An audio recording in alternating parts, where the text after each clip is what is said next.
Coucou tout le monde, on se retrouve pour un nouveau rendez-vous du C'est lundi que lisez-vous, le petit rendez-vous hebdomadaire qui permet de faire le point sur mes lectures de la semaine dernière, mes lectures en cours et mes lectures à venir. Alors j'espère que j'arrive à le tourner puisque j'ai un petit malade qui est juste à côté, qui est calé pour l'instant devant un petit dessin animé, mais voilà. Si vous entendez des bruits de fond ou s'il y a plusieurs coupures dans la vidéo, c'est que j'aurais pas réussi à la faire d'une traite. Donc on va commencer tout de suite, on va essayer de faire vite, le temps de pas trop se faire embêter. Donc voilà, cette semaine, j'ai bien lu finalement, voilà, contrairement à d'autres semaines où voilà, je flâne sur internet, où je joue à des jeux vidéo, ça a été une semaine plutôt productive. Voilà, en même temps, je pense que voilà, le peu que j'ai été faire un tour sur internet, suivre un petit peu, il y a eu encore beaucoup d'histoires. On va pas en reparler, des médiatisés, d'autres moins, mais voilà, dans l'ensemble, ça m'a pas donné envie plus que ça d'aller sur internet cette semaine, ça m'a plus énervé qu'autre chose, donc j'ai choisi de retourner dans ma grotte, de sortir mes petits livres, et voilà, là au moins j'ai passé un bon moment et je ne me suis pas énervée. Donc voilà, la semaine dernière je vous laissais, ma lecture principale qui était quasiment finie était donc le tome 5 de la série Gone. Donc La peur de Michael Grant, c'est chez Pocket Jeunesse et j'étais à 80%, donc voilà, je vous disais que ça passait vraiment super bien. Et ça a été le cas jusqu'au bout parce que voilà, c'est vrai qu'un tome 4 qui avait été très voilà, où il se passait énormément de choses, où on suivait énormément de personnages et qui finalement était assez dur à suivre. Et c'est vrai que j'avais envie qu'on prenne un petit peu plus le temps et c'est totalement ce que j'ai trouvé dans ce tome-là. Voilà, pour une fois, les personnages, même s'il y a des événements critiques et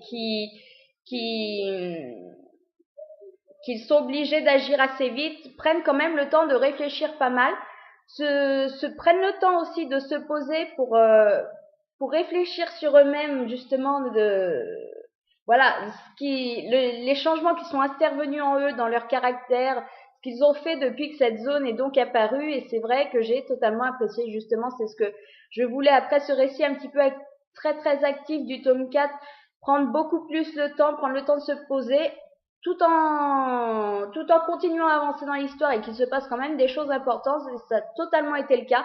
Donc voilà, enchantée par ce 5e tome. On finit comme d'habitude sur un truc énorme qui va changer la donne pour la suite.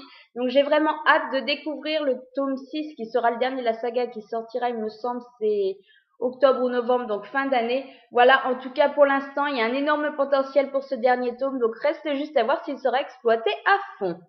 Ma deuxième lecture en cours de la semaine dernière, c'était une lecture commune que je faisais avec mes deux copines, comme souvent Ever et Bassé, et c'était donc le tome 3 de Démonica, donc Passion déchaînée de Larissa Yon, chez Milady. Voilà, j'en étais à peu près au tiers. Je vous disais que pour l'instant ça passait bien.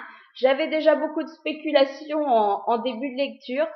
C'est vrai que ça commençait bien, par contre je retrouvais pas forcément le côté addictif que j'avais eu avec le 2 où je n'arrivais vraiment pas à le lâcher.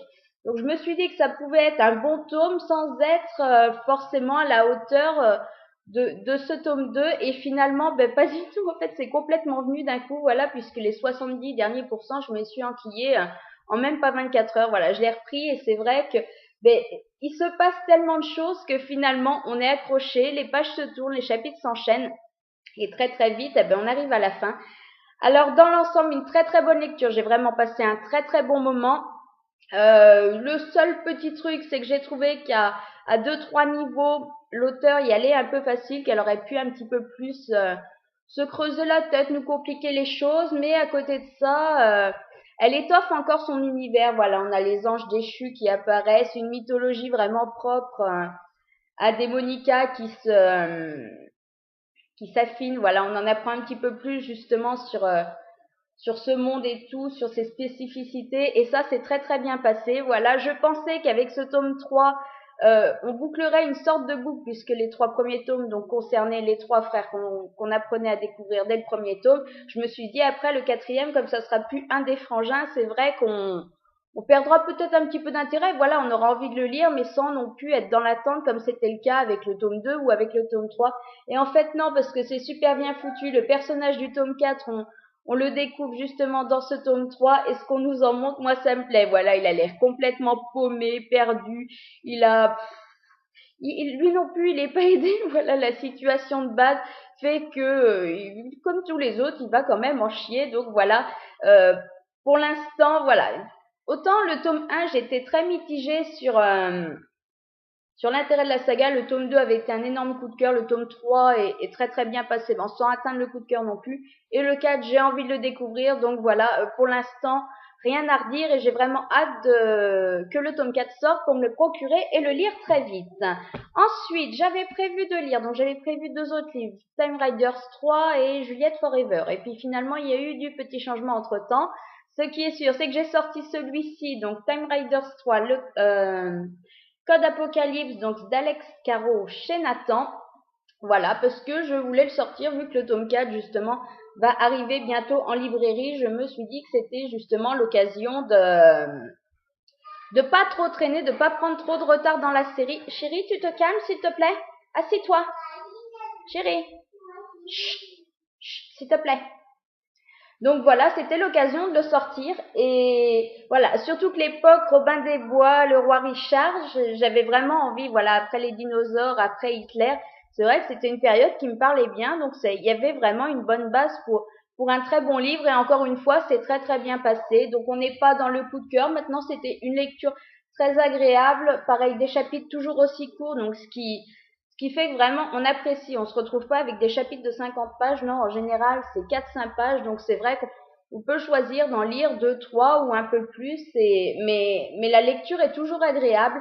Par contre, c'est vrai que ce que je mettais aussi en avant dans mon avis, j'ai passé un très bon moment. Maintenant, on n'est plus dans comme c'était le cas avec le premier tome, mais quand même encore le deuxième, de la découverte, voilà, de l'inédit, parce que c'est vrai que le scénario de fond reste toujours le même. Voilà, ils sont en 2001 et il y a un bug dans le temps, donc Liam est obligé de retourner dans le passé pour essayer de régler le souci. Il galère, il galère, il galère. Finalement, il y arrive, il revient, tout est bien qui finit bien. On passe à l'épisode suivant. Donc de ce côté-là, c'est vrai qu'il n'y a pas de nouveauté. Maintenant, c'est vraiment pour l'univers qu'on a découvert, voilà, remonter au Moyen-Âge, les personnages qu'on y croise, qu'on y côtoie, avec lesquels Liam interagit, donc le prince Jean, le roi Richard et quelques autres. Et finalement, apprendre aussi à mieux connaître justement cette petite bande, donc Maddie, Sal, Liam, et donc les 2 unités de soutien qui sont Bob et Bex. Donc voilà, pour tout ce côté-là, plus que vraiment pour l'inédit de l'histoire de fond, mais encore une fois, j'ai passé un très bon moment et je me laisserai très très facilement tenter par le tome 4, qui sort, il me semble, début février, dans les premiers jours de février. Alors ensuite, à la base, j'avais sorti, il était prêt à entamer, donc Juliette Forever, et finalement, ben, c'est pas ce qui me faisait envie sur le moment. J'ai eu envie, après, voilà, ces 3 petites bricounettes qui font 500-550 pages chacune, d'un livre un petit peu plus petit, qui se lise plus vite, qui soit plus léger aussi, plus divertissant, voilà, pas prise de tête. Et finalement, en fouillant dans ma palle, j'ai décidé de sortir donc le tome 1 du journal d'Aurélie La Flamme, Extraterrestre ou presque, d'India Desjardins, donc c'est chez Michel Lafon. Voilà, le petit livre, 250 pages, où c'est écrit large, où il y a des bonnes marges, où le résumé me laissait présager plein d'humour. Et puis voilà, c'est un livre juste pour l'objet livre en lui-même, je le voulais dans ma palle, et c'est vrai qu'en plus les avis sont très bons, mais voilà, le côté girly avec les paillettes et tout, moi je suis fan, voilà, je trouve que c'est magnifique, ça donne envie de lire, et voilà, donc restait à savoir si après le contenu était à la hauteur de ce que j'appréciais justement visuellement. Eh ben c'est passé tout seul, puisqu'en plus voilà, ça fait à peine 250 pages, ça se lit en pas 24 heures, c'est plein d'humour, voilà, Aurélie elle est juste... moi, j'ai adoré, franchement, voilà, elle est rigolote. Alors après, que ce soit voulu ou que ce soit un petit peu à ses dépens. Voilà, l'histoire de ce tome 1, c'est vrai qu'on nous plante un petit peu la base, donc le personnage, la situation dans laquelle elle est, parce que voilà, elle a 14 ans, elle est en prise de tête avec sa meilleure amie, les hormones commencent à être un petit peu titillées, elle pense aux garçons et tout ça, et c'est vrai que mais voilà, c'est un récit simple, mais en même temps, c'est totalement efficace, ça passe totalement bien. J'ai vraiment passé un super moment, et c'est vrai que le tome 2 est dans ma palle, et je pense qu'il sortira très vite, parce que voilà, en petite lecture détente, à intercaler entre 2 trucs plus lourds, et voilà, si on a besoin d'humour, pas de prise de tête, eh ben c'est une parfaite lecture. Donc voilà, très contente d'avoir enfin pu tester ce tome 1 qui était quand même dans ma palle depuis plus d'1 an. Mes lectures en cours, il y en a 2, dont la principale, juste commencé d'hier, il me faisait super envie. Donc le demi-monde, le tome 1, hiver de Rod Rees. Donc c'est aux éditions Nouveau Millénaire. Voilà, ça n'a pas l'air comme ça, mais c'est une belle petite bricounette de 530 pages et où c'est écrit quand même assez petit et où le récit est assez dense. Maintenant, j'en suis à peu près à 20%, 20-25%. Et je dois dire que ça passe quand même super bien. C'est vrai que c'est un petit peu...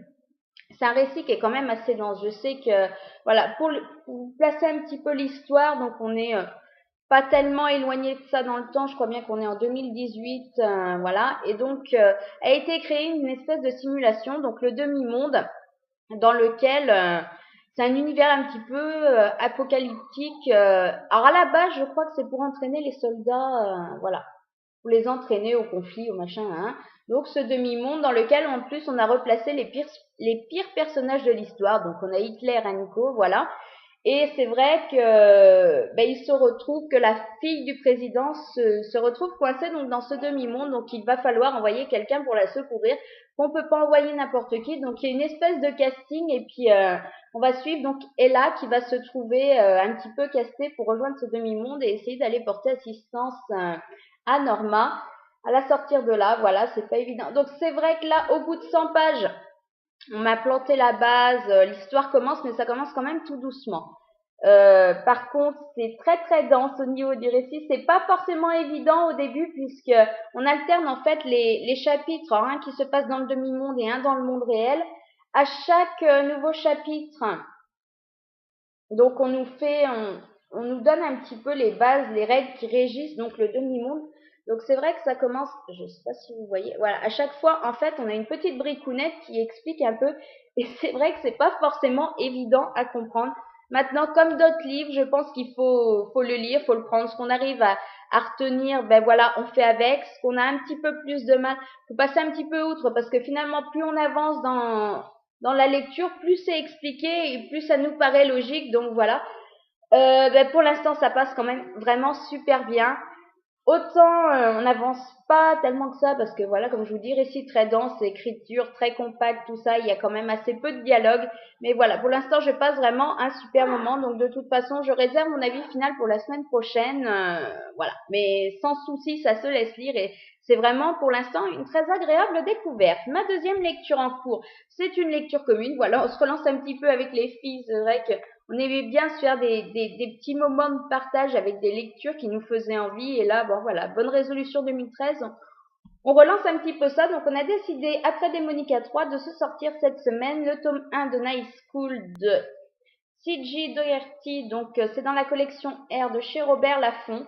Voilà, là par contre, belle bricounette, mais c'est écrit gros. Donc c'est vrai que ça se lit quand même très facilement. Je l'ai juste entamé, j'en suis à une 50aine de pages.